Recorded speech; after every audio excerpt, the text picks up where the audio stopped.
Welcome to Stories with Traction, unedited and unfiltered. These are real conversations with leaders who have walked through trials and triumph. In a world of AI-polished sound bites and scripted perfection, this podcast isn't about being flawless. It's about being purposeful. I'm your host, Matt Zahn. We're going to find out what drives these leaders, what's their story, and how can we learn from their experiences. Get inspired and enjoy Stories with Traction. Casey, welcome to the Stories with Traction podcast. Thanks, Matt. I'm happy to be here. I'm so excited that you're here. This has been a long time coming. We initially connected 10 months ago, so I'm so excited that we're finally talking today. Yeah. So I want to dive in and go right to what you do. I love asking this question. You know, Casey, if you're at a networking event or a party and someone asks you, what do you do? What's your response to that question? We teach sales teams to stop discounting. Stop giving stuff away. Stop discounting. Okay. Yeah. So let's talk about the discounting piece, because I feel like everyone does that. I think, well, not everyone, but a lot of companies do that. I guess there's a psychological element to, we're going to discount this for you. You're going to get some type of deal. So give us the good, the bad, the ugly as it pertains to discounting, whether it's a service or a product.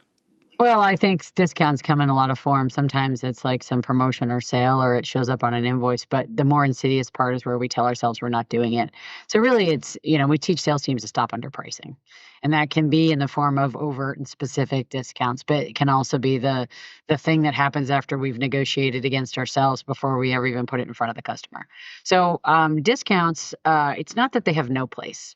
That conceding price in the face of commercial and competitive realities has no place in business. Of course, it has a place in business. But in my experience, we are discounting too quick, too deep, too broad, and we're doing it from a place of fear. And really, fear is the dominant emotion present for most pricing decisions and present for the most pricing negotiations. The most dominant emotion is fear.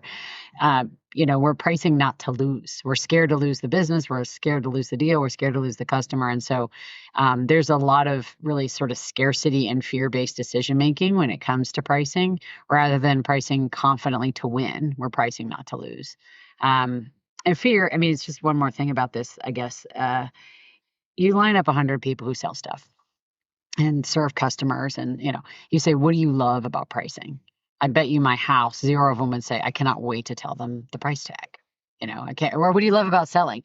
I can't wait to tell them the price tag. They love building relationships, closing, being the hero, solving problems, asking great questions, presenting value. They don't love telling them the price tag. And so even for really competent, effective, well-trained salespeople, it tends to be, and including, by the way, CEOs who sell, any business owner or leader who's involved in any way in the sales process, it tends to be an area of relatively less comfort and confidence. It tends to be an area steeped in fear. And so it's ripe for opportunity, because when we're afraid, the amygdala is in charge. It's tells us to fight or flight. It doesn't tell us reasonable, nuanced, profitable decision making.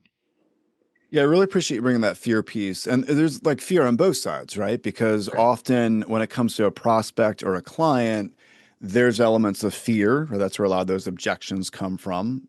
And then on the other side, whether it's a sales rep or business development manager, whoever's out there directly or indirectly selling, you're right, they don't want to lose that sale. So do you coach like a perspective shift to view it not as like a price, but an investment? Should they be using language like it's a $10,000 investment versus my fee is $10,000 or my price is $10,000? Sure.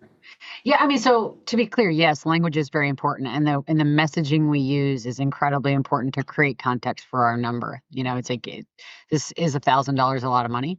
Well, it's $1,000. It's a lot of money for a dinner out. It's cheap for a brand new car, right? So messaging is incredibly important to create context for the number. That said, our work, the sort of the fine tuning of the copywriting, so to speak, of the exact words we use is less where the issues lie, and it's more hidden underlying obstacles of the person. So they self-limiting beliefs, habits, attitudes, fears. There are things that sabotage skill. So if we sort of say, like, what we teach in our programs is skill set and mindset that allows you to win more deals at higher prices. And the skill set piece is important, but it isn't what's in short supply most often. A lot of times the people we're training have been through lots of training in their lives, and they know what to do and what to say and what process to follow. But sometimes when they're in front of the customer is saying, I have three other quotes on my desk that are lower than yours, and you need to match this price if we're going to give you the work. They don't do what they've been taught to do. They don't say what they've been taught to say. They get in their head, they get in their gut, they feel pushy, salesy, weird, they freak out, they panic, and they discount. Okay, we can match that price, or maybe we can meet in the middle. They don't, that sabotages skill. So skill is important, and including, should we talk about investment versus fee? These are some things that are, sort of fine tuning how we communicate with customers, which is essential. But what is most often the saboteur to success is that mindset instead of self-limiting beliefs of the seller. So is there something said to go from scarcity to abundance where maybe there's a certain process or system needs to be put in place that way more leads are coming in? Because if you have 10 potential clients, Uh-huh. that's way different than having 100 potential clients that you can kind of Sure. sort through, because then you Sure. don't have that scarcity. It's like, all right, well, if you don't agree with this price or you go Yeah. down the Yeah. street, I have, 99 other people that are potentially interested in this too. So does that Right. factor in as well? Yeah, it's a really interesting thing. I'm going to sort of flip the question on its head a little bit and then circle back. So when people have clients or prospects banging down the door to work with them to buy their products or their services, they tend to get more bold with price. And then, customers are saying yes. And if they say no, it's no big deal because I got 10 more in the line behind you, right? Likewise, when things are slow, people tend to get more operate from more of a place of desperation and fear. And if they don't have as many at bats, every at bat, the stakes of this are so high that they tend to pre-discount against themselves. What I find interesting about that is your customer, any individual prospect approaching you and asking you about your products and services, doesn't have any idea whether you have 10 other, prospects in line or 100. So their price sensitivity is not rooted in your capacity or excess capacity or lack of capacity. Their price sensitivity is rooted in how they value what you do and what that does for solving their problem. And so what I think is funny about this is, yes, I see that behavior in the world, in sales teams behaving much more confidently when there's a lot of business to be had and much more afraid when there's not. But it doesn't actually tie to what I think really matters to the client, which is how much value do I get from buying this product or service. So it's there's a relationship there, but I think it's actually one we've created. We've invented it. And the key, and this is a little easier said than done, is to, even in times that there isn't, there people aren't banging down our door, to stay in a place of, emotional equanimity about this, such that we can stay objective about the value that we provide and stay in a sort of peer-to-peer kind of conversation with the customer instead of dropping down to peddler, or beggar. Like we have to win this deal. And we operate from a place of no power when we do that. And if you have no power, if you have no ability to walk away at any price, you're going to be underpaid for sure. That's such a good point. Stay objective about the value you provide. There's a tremendous amount of wisdom in that. I do need to throw out, because I know there is someone listening to this episode, and we've had a really weird economy the last Oh, half you aren't decade, right? kidding. If we hit the rewind button and go back to COVID and all the disruption, and then we have political disruption, we have geopolitical disruption, we have wars and threats of wars, and we have Economic all kinds of chaos. leaders across the globe that are potentially unhinged at times, or it's not near as predictable, I think, as it used to be.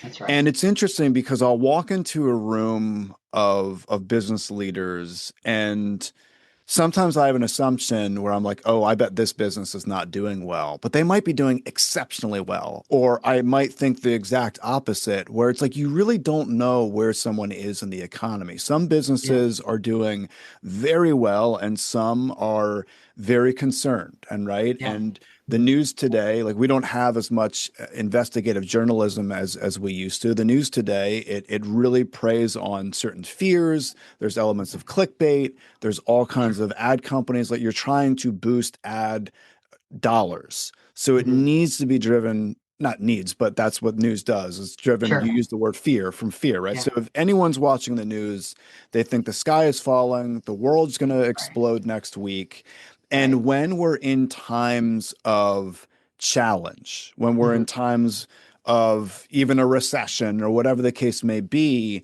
do you change your thought process and perspective as it pertains to pricing, or do you hold your ground and say it really doesn't matter what the economy is doing? We need to stick to that objective, stay objective about the value we provide.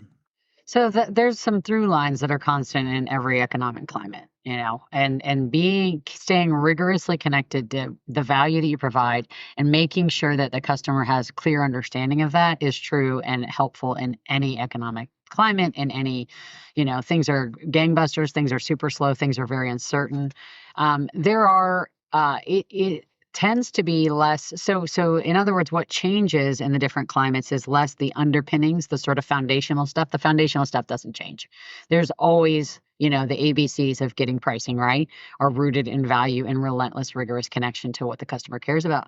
But how we can message that and how what the customer cares about in what priority might change. And so a perfect example, and this, speaking of the uncertainty, and I would say that especially the past couple years, the uncertainty is almost harder than recession. Like full on recession, I think a lot of times businesses at least know what to do and make a plan, even when it's really tough. But the up and down and left and right, and especially like looking at the tariffs, like the pause, unpause, increase, canceled, like businesses are having a really difficult time. Their crystal ball is broken, as I say. So the uncertainty creates and we both serve that that sort of SMB world. I see that a lot of SMB companies are being really cash conservative. Like, let me just hold on, let me wait and see. I don't want to spend the money this quarter, I'll spend it next quarter. And so there's a lot of risk aversion is what I see. And if that's what you're seeing in your client base, then the messaging that's going to pierce through and get them to spend the money this quarter isn't just going to be because your product or service is the best, efficiency or solves this marketing challenge they have or whatever. You have to really speak to what's in their heart because we spent some time talking about the emotions of the seller, the fear, and then, but there's emotions going on for the buyer too. And if we can speak to what really emotion, because even in a B2B sale, even if you sell industrial lubricants to a purchasing agent in a big company and you think that's not an emotional sale, there's something that person worries about. There's something that keeps them up at night. There's something that gives them a great night of sleep. If you can connect with what those things are and communicate your value in those terms, then you're significantly better off. You have much more pricing power. And here's an example of how this can go. Sometimes somebody says, Matt, I love what you've proposed here, but 15 grand is just not in our budget. We just, we can't do 15 grand. And we hear that like a pricing challenge. But sometimes it's not really about the number itself or the money that they would pay us. They're worried about what they get in return. And so when they say it's 15 grand is too much, they're saying really something more like 15 grand is too much if it doesn't get done on time, if it doesn't solve my problem, if it doesn't help me improve my, customer acquisition costs, if it doesn't, it's not so much the price, it's what they get for the price. So when they say it's too expensive, what they really mean is, I don't trust you're going to do what you say. And so, and I that is always true, but I see that really heightened in this economic time because people do not have margin to waste. And so they want to be lock tight, certain that they're going to get the benefits that you're promising them. I think it's about addressing the risk and the fear of the client more than it is about saying, okay, well, I can do it for 12 grand.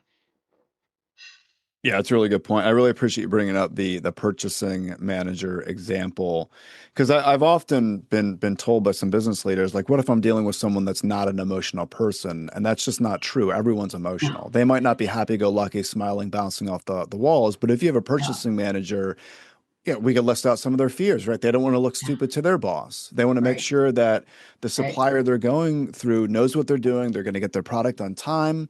I've even gotten 100%. pushback from some people saying, "Oh, I have these government contracts, and I work with people. All they want to do is sit and collect a paycheck." Well, if that's the case, your goal is to make their job as easy as You humanly got it. possible, so they You could got sit it. there and collect their paycheck, and you're lessening the point of that stress, right? That's really, really important.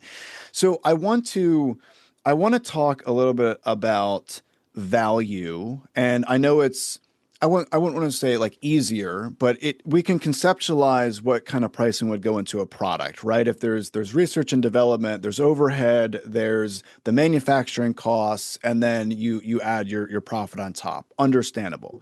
But what if you're in an industry like you, Casey, right? Where Hmm. a Yeah. lot of thought leadership, a lot of, you do speaking engagements, you do consulting, and clearly Mhm. you've had so much experience to get to the point where you are teaching companies how to price. Now, if you come into a company and they increase their prices, wouldn't they make more profit, right? And you've had Right. so many different years and years and years of, I'm sure, trial and error and learning, and Yeah. you've gone through a lot of different refining processes Mhm. to teach organizations how to do this. Now, one Sure. organization might look at you and say, "Wait, you're way out of line with what you're Right. charging," and another company you're walking in the door with an enormous amount of experience. So how do you Mhm. price out whether it's a keynote talk or a workshop or Sure. consultants, maybe it's like an hourly rate or whatever the case Yeah. may be. When it comes to thought leadership, how should we be looking at pricing? Sure.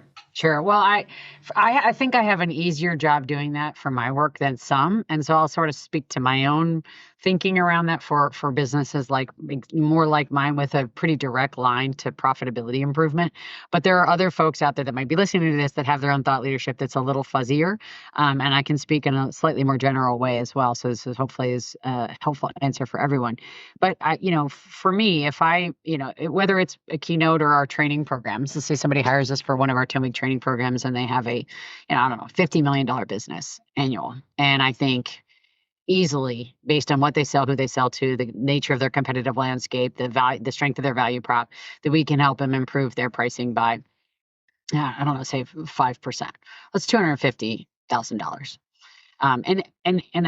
And our program costs a fraction of that. So who wouldn't hand me a much smaller check for that big check they're going to get in return? Anybody would.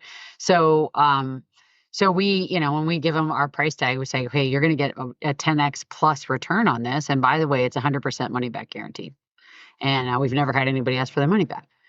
In our case, the work that we do is a very straight line to a bottom line, which every CEO on the planet, every founder on the planet cares about. Um, You'll see, though, that decision making is rooted in their value, not in our cost. So I know what it costs us to deliver a program like that, and it doesn't matter. It doesn't, if we priced a program at 25K, if it costs me $25 or 24,999, it makes no difference to the customer. The question is 25K worth it for the 250K they're going to get in return, right? So, and I actually, by the way, you kind of teed up this whole thing up saying, well, on the product side, it's different because we've got all these costs and then we put a margin. I don't think our cost drive price, or only value does. Cost, this is true whether you sell a product or service. Cost does not drive price, only value does. How do I know? If you're 90% of the way through manufacturing your product and you realize there was a defect in a raw material and you have to manufacture the whole thing again, do you get to charge your customer twice for it, even though it cost you twice as much? No, because that isn't what drives it. It is a more convenient and straight line to calculating price if we're doing a cost plus approach, but that doesn't mean that's what drives the price. And my problem with cost plus pricing is it is generally leads us to underpricing, particularly the best in class and better in class manufacturers, distributors, and even on the professional services side. So I got this really straight line. I got it really easy. Like I do this, then you make this much money, then so my pricing is here because of that. It's a very defensible straight line to value. For folks that are in squishier professional services spaces or thought leadership spaces where it's a little more intangible, um, it's really the same thing.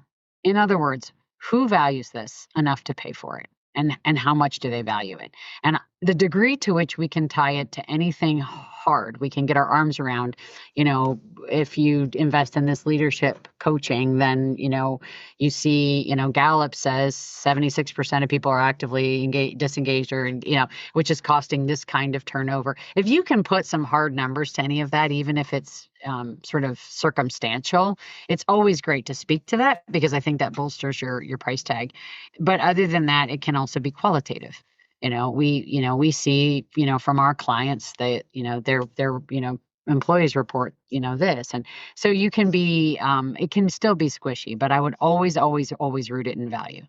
And I'll tell a super fast story to kind of put an exclamation point on this. There's this story of Pablo Picasso that he was in a plaza sketching once upon a time, and a woman recognized him, asked him if he'd sketch her. He does. He shows it to her after she sees it, and she's amazed. She's blown away. She can't believe how cool it is, and asks him to sell it to her. And he says, "Yes, it'll be 5,000 francs." And she's outraged because she says, "Sir, that's a huge sum of money. That only took you 5 minutes."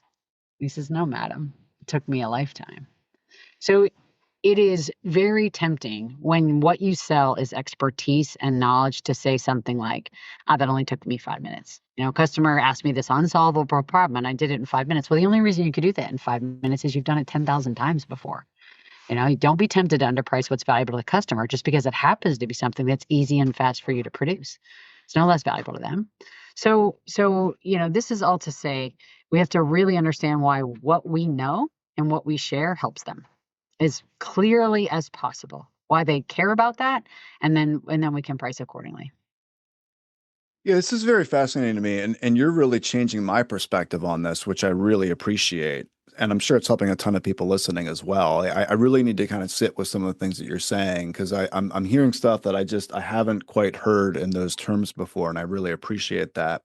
One of the things that I found fascinating, and I feel like this is probably a warning shot for some people because with everyone talking about AI, as incredibly effective as AI can be, it can be detrimental. So here's how it has been detrimental to me. And I've shared this on this podcast before, but I think it's worth repeating. I was using ChatGPT to build out a workout routine for myself. So I was punching in, here's what I want and blah, blah, blah. Sure. And I was continuing to get pain in my left hip. So I said, you know what? I'm going to go and I'm going to get a personal trainer. So I went and I found this gentleman through actually my physical therapist said, this is the guy I highly recommend.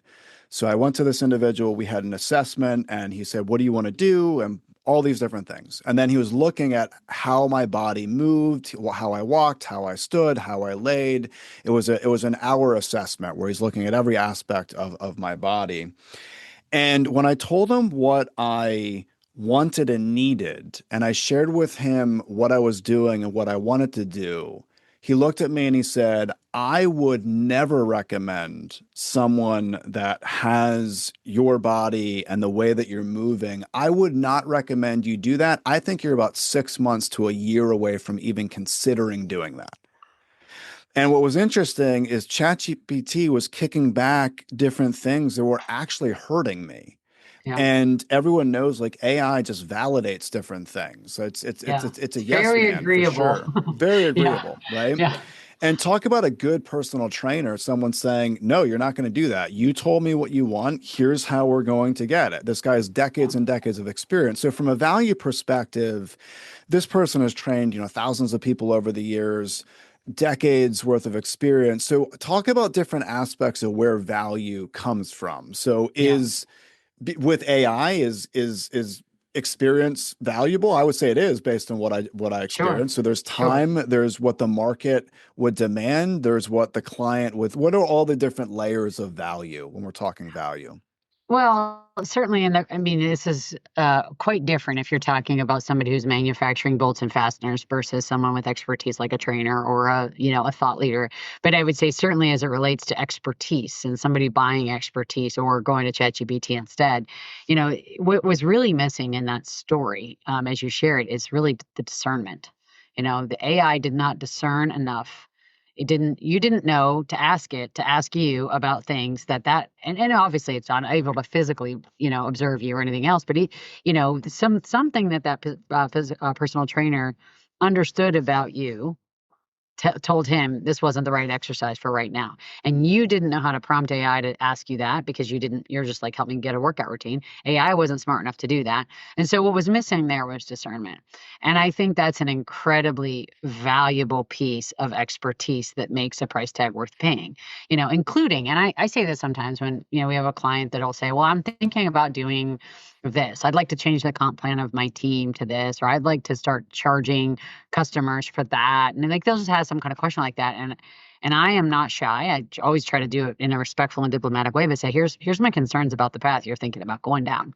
I think that could, and I've almost always, to universally, with the exception of one client that really only wanted me to say yes to whatever they said, most clients are really grateful to have somebody that's willing to tell them when they're about to step in a mess, right? Like, here's what, and you got to back it up. Like, I've seen people do this, and here's what sometimes happens. So if you're going to do it, proceed with caution and have a plan for these things. And so I would say there, expertise is often, charging for expertise is often less about, let me teach you something, and more about being willing to be a peer in the conversation, enough to disagree with you, enough to give you the hard truth, enough to say, don't do that exercise. That's going to hurt you. And that's why your hip hurts. Right. So that's an element of value. I think, it's very difficult to answer this question for an audience that sells all kinds of things under the sun to all kinds of different customers, whether they're B2B, B2C, B2G, nonprofits. It's incredibly important not to talk about your value in terms of yourself. So this product has 7 pressure settings and, has a, we've been in business for 37 years and it's made out of titanium alloy. By the way, same on services businesses. We have 14 staff engineers and we do, like, that's all like me. Customers don't care about that. They care about what does that do for them. So if that titanium alloy, 7 pressure settings nozzle allows them reduce waste on their manufacturing process by 37%, which translates to 14 grand a week. Now we're cooking. Now we're talking. So, like, what I challenge folks to do when they start telling me, like, I'll say, what's valuable about what you do? Why is it valuable? Why should anybody pay you for it? They start talking, and it's lots of times about themselves. And I say, why does a customer care about that? Well, because they would have reduced waste. Okay, well, why do they care about that? Well, because they would be able to save money. Well, why do they care about that? And that's when people's brains break, because of course everybody wants to save money, but it's like, well, what would they do with the money? So if it's 14 grand a week, I haven't done the math and I'm bad at math in my head. So whatever that it works out to in a year, a lot of money. Like, asking the customer, if you had $200,000 to spend, what would you spend it on? If somebody dropped $200,000 into your business and said, spend this to make your business better, what would you spend it on? And you start asking about that and you get them interested and excited about what's possible with the change. Now your $300 nozzle is like nothing. It's ridiculous, right? So I always say, channel your inner 3-year-old. Anybody who spent a lot of time around 3-year-olds know their favorite question is why? Why? So it's like, why does that matter? Why do they care about that? Why would that be worth spending any money on? And getting a lot more detailed about that is the best way to get your arms around the value piece. Because even in the space of selling thought leadership or expertise, you've got an attorney and an accountant. Their customers, similar in lots of ways. I care about very different things from them. Or one, I'm an accountant and I'm selling to this kind of customer and that kind of customer. They don't care about the same things. So it's just really important to get very specific about who you're selling to and why they care. I love that. Channel your inner 3-year-old. Why? That's so important. Yeah. I really appreciate you sharing that. I wanna hit the rewind button for a moment. I want to backtrack and I want to learn a little bit more about your background, your story. So if we had a remote and I can rewind to when you were 13, right? And I asked 13-year-old Casey what she wanted to do, what she wanted to be, what would her response have been? Well, my professional ambitions, what sounded really great to me as a career was acting, theater. I loved acting. I'm a ham. I've always enjoyed entertaining people. But I would have also told you at the same time, in the same breath, not poor. So I grew up on the wrong side of the poverty line, wrong side of the tracks, never homeless, never hungry, but close on both accounts. And so very much like trying to get a career that had a decent paying job was the main motivator for me, even as early as 13. Probably not, at 5 or 6, but by 13, I was like, I got to get out of this trap that my family is sort of stuck in. And so theater didn't look like a straight line out of that. And so pretty early on, I started thinking about engineering because I'm good at math and science. And so I thought, well, engineers can keep a roof over their head and pay for their lunch. So I'll probably do that. Wow. So this is absolutely fascinating to me because I feel like a lot of people that are born, whether we're talking lower middle class or even into poverty, they don't feel like they have that value. They feel like there's constantly like in their subconscious mind an element of, oh, I do need a discount. I do need to make this sale. Mhm. I can't go back to the way it used to be. Yeah. So what are some ways that you got to the level you are today from a mindset perspective? Well, that's a great question. And I absolutely, through my 20s and a lot of my 30s, imposter syndrome was a really big issue for me too. So, and even once I started my company, which I started the company when I was in my mid 30s, and I'm kind of moving ahead a little bit. And the first time I'm asking people to pay me money for my expertise, imposter syndrome was a huge issue for me, for sure. But my journey was a little bit slow and by that I mean it's not like I jumped into pricing consulting at 22. Was an engineer, which is what I thought I was going to be forever. And I got a good job at GE under in the Jack Welch heyday. And I was like, I'm set. I'm good. I've got a good job. I did it. And that was as far as I'd ever looked ahead. Go to school, get a degree, get a good job, I'll be set. And then all of a sudden it was like, okay, now what? I guess I do this job for a while. And I liked it and enjoyed it. But I felt like there was more. I felt like there was a piece of me that wasn't getting fed, stuck in the lab or stuck in the factory.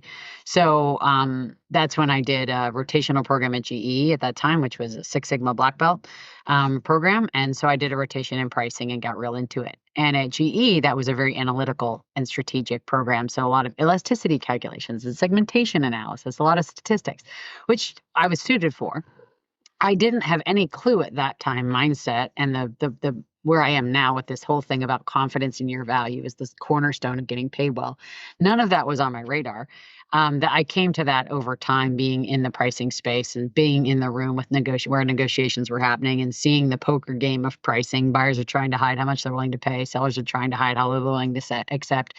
Seeing that pricing is really psychology and it's sort of art and science, people and process, data and psychology. So I kind of got really in love with that.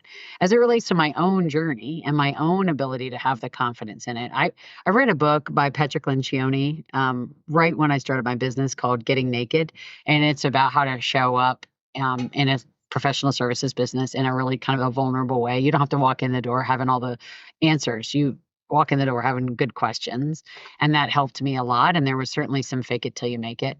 And there were plenty of crises of confidence over the years where I'd be getting ready to do a consulting engagement with a client and just be like, I can't believe they're paying me to give them advice. I don't know any more than they do. And, I'd worry about it, but, at the end of the day, I had managed to piece together a good bit of expertise that really helped some clients. And that voice is really quiet these days. I don't hear that too much.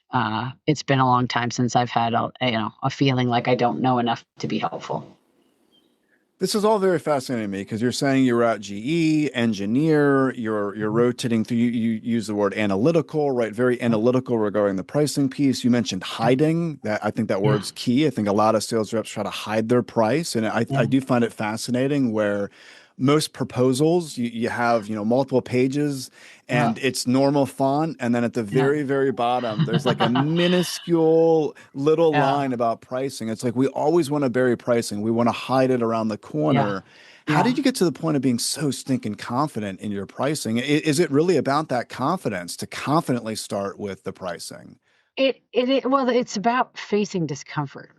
So here's what I mean. Like so I mentioned I was raised in poverty. So I remember the very first time in my business that I quoted a price for a program that was I quoted a price of $32,000 for this big program we are doing for this big company, and that was more than my father had ever made at any year of his career, as a truck driver, and that's what my whole family of five ate on for the whole year, and I'm quoting it in one program, and I'm an expert in this, right, so to speak. But I mean, I'm not immune to the fear. I'm not immune to the emotion that comes with that. My heart was in my throat a little bit. It's scary. But so in other words, feeling the fear and the discomfort is natural. It's human. It's even happens to me, mispricing, confidence extraordinaire. It happens to everyone. My belief is it's just a terrible reason not to get paid well for your excellence. And so this thing about the discomfort, people are, and it's not just that we bury the price in a proposal. I see this all the time in sales calls where people are sitting across from the prospect. They're having an amazing discovery call. They're asking great questions. The customer's eating it up. It's like, oh my gosh, yes. And they're going through the whole thing and they're like, yeah, what you're describing is exactly what we need. We need this service you're describing to me. What's that cost? and the person on the other end of the call says, well, I'll put together a proposal and I'll email that over to you by the end of the week, because they don't want to say the number.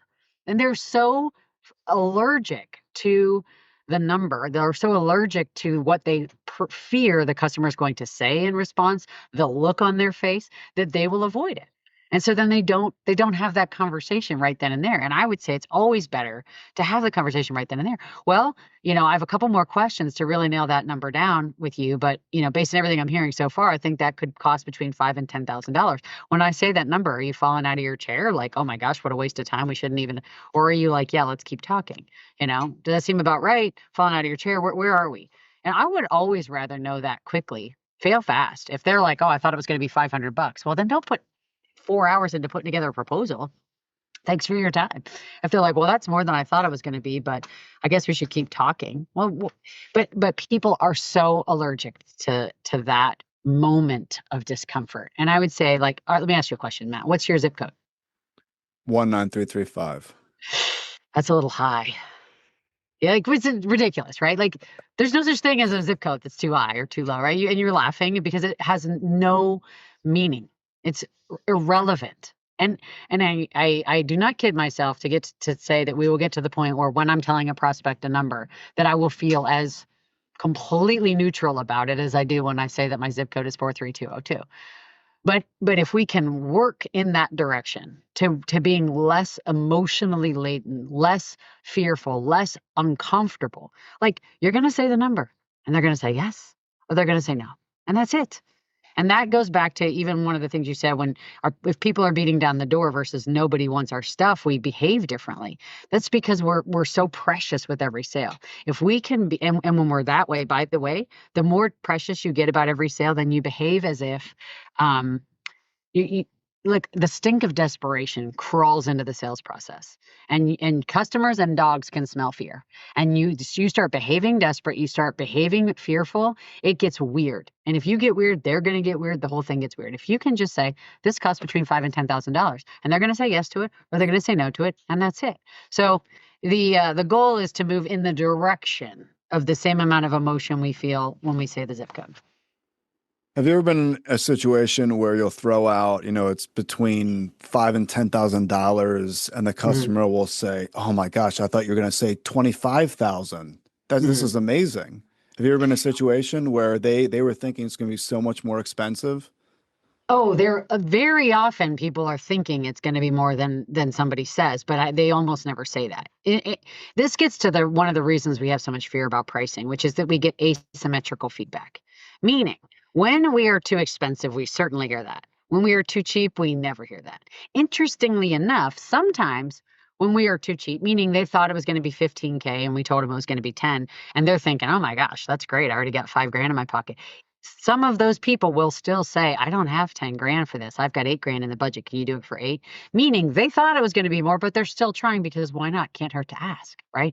So all the feedback, or virtually all the feedback we get from customers, is our prices are too high.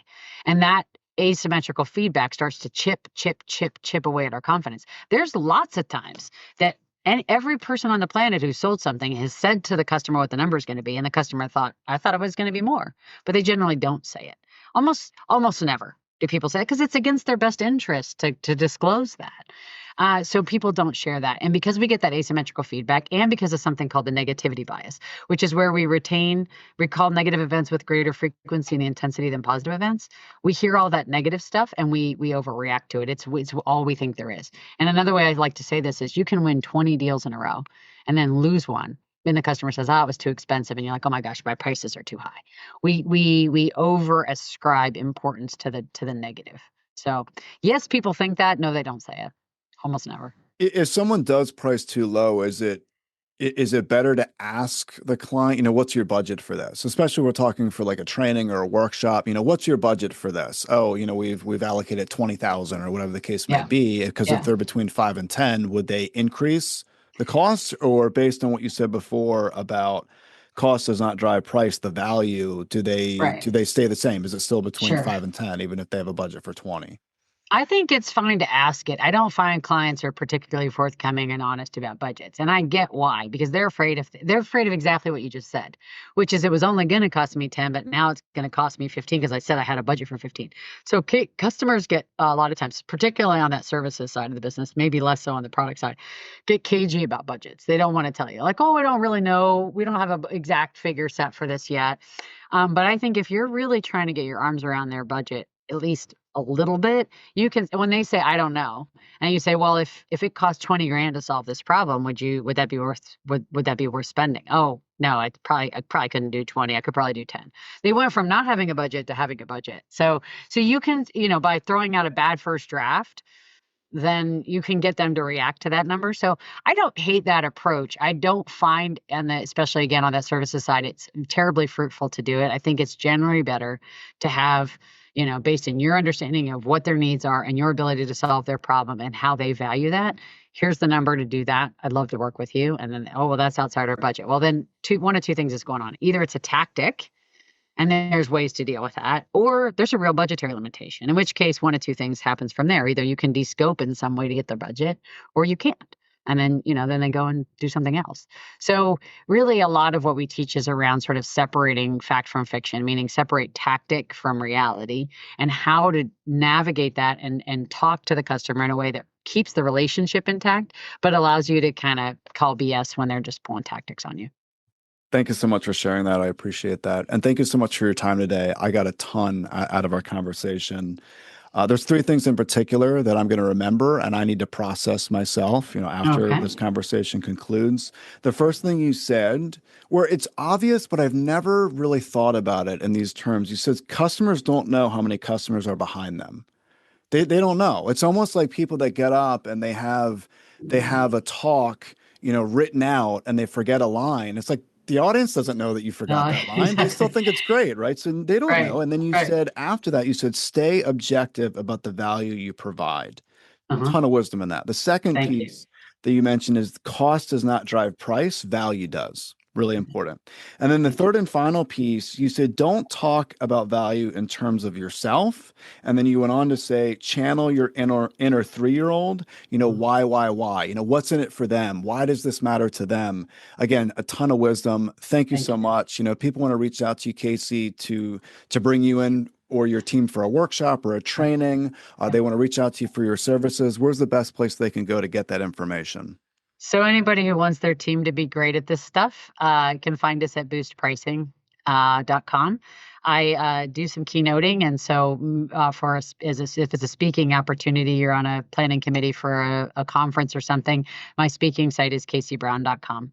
I also put out a ton of free content.